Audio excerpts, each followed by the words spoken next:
A AIDD, ou seja, Associação Americana de Deficiência Intelectual, ela dá uma definição sobre a deficiência intelectual que é bem mais específica do que a que eu dei, né, ou bem mais científica do que a que eu dei no último vídeo. Então vou ler aqui para vocês. A deficiência intelectual é uma deficiência caracterizada por limitações significativas tanto no funcionamento intelectual quanto no comportamento adaptativo.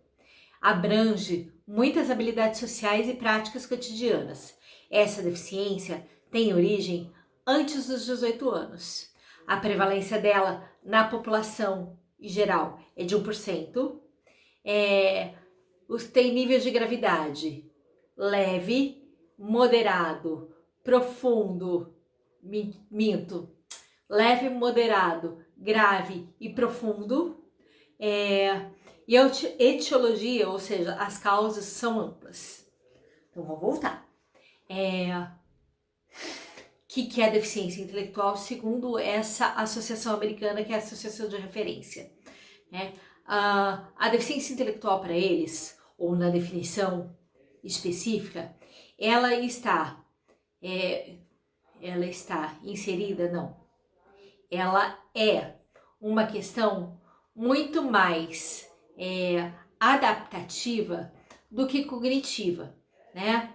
Não é só porque a pessoa tem QI menos de 70, né? De 69 a 65, que ela tem deficiência intelectual. Ela precisa ter dificuldade também no comportamento adaptativo. Ela precisa também ter dificuldade na aquisição de autonomia, né? Ela não pode, ou não é que ela não pode, né? Ela precisa ter desenvolvido isso antes dos 18 anos. Ou seja, a deficiência intelectual, quando é deficiência intelectual, ela precisa ser ou adquirida pelos transtornos de desenvolvimento, né? Ou por uma questão de transtorno do desenvolvimento, ou uma questão de acidente, né?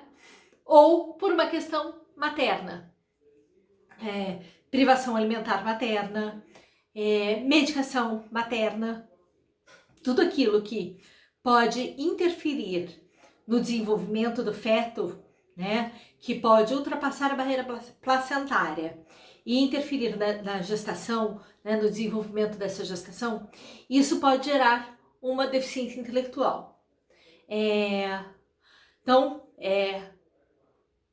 a dificuldade de autonomia, 1% da população, não sei quanto que é isso, porque eu sou de humanas, né? Mas pensando que 1% da população é muita gente, né? E aí, de novo, todos aqueles transtornos que a gente já conhece, né? Síndrome de Down, TEA, TDAH, Williams, Prader-Willi, Tourette, muitos desses transtornos, eles podem ter associado à deficiência intelectual, tá? Ela tem 4 níveis de gravidade, né? Então, a gravidade leve, que exige pouco apoio, gravidade moderada, que exige apoio, gravidade, peraí, deixa eu ler aqui. Gravidade leve, moderado, grave, né? Ou profundo. O grave é quando a pessoa precisa de bastante apoio, né? Porque a pessoa não consegue resolver nada sozinha. O profundo é quando a pessoa não tem autonomia de nada, né? E precisa de apoio ou todo suporte, certo? Bom, a função raciocínio tá prejudicada, né? Pensamento abstrato tá prejudicado, desenvolvimento motor tá prejudicado, né? Uma outra patologia que também envolve muitas vezes a deficiência intelectual é a paralisia cerebral, né? que também pode ser adquirida, né, por conta de um acidente, por conta de uma convulsão, né? Tudo isso pode gerar, né, e não desenvolver uma deficiência intelectual. Por que eu tô fazendo essa diferenciação? Porque o desenvolver a deficiência intelectual é a partir do nascimento. O gerar uma deficiência intelectual, ou desenvolver depois do nascimento, né?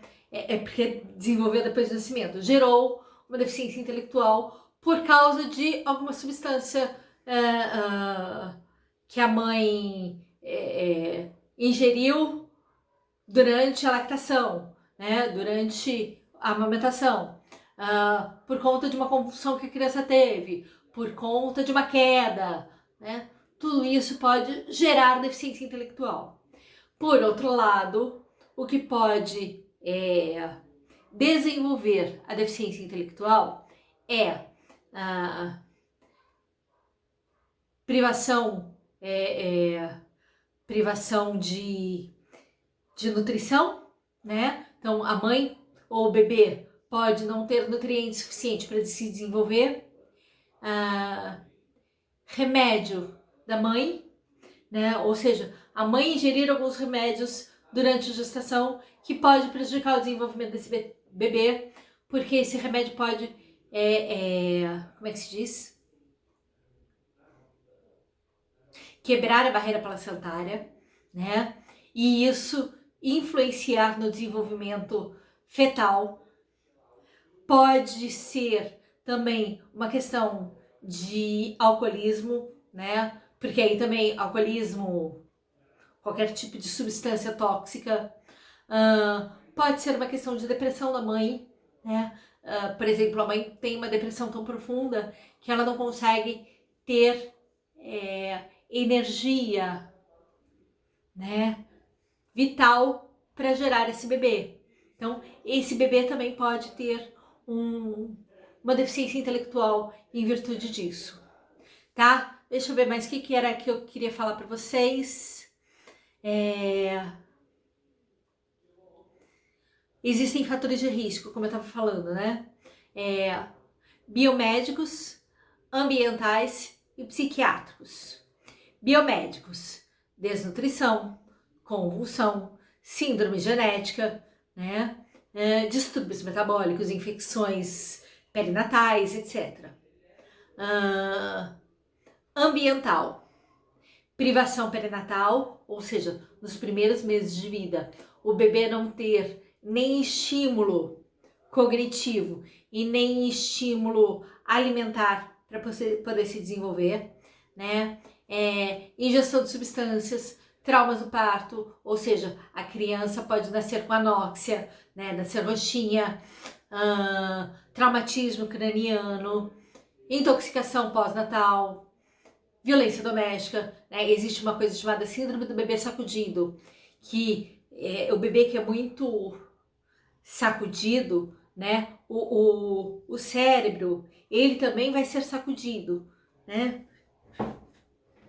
Pensa que aqui a gente tem o cérebro solto dentro da caixa craniana, só coberto com líquido, né?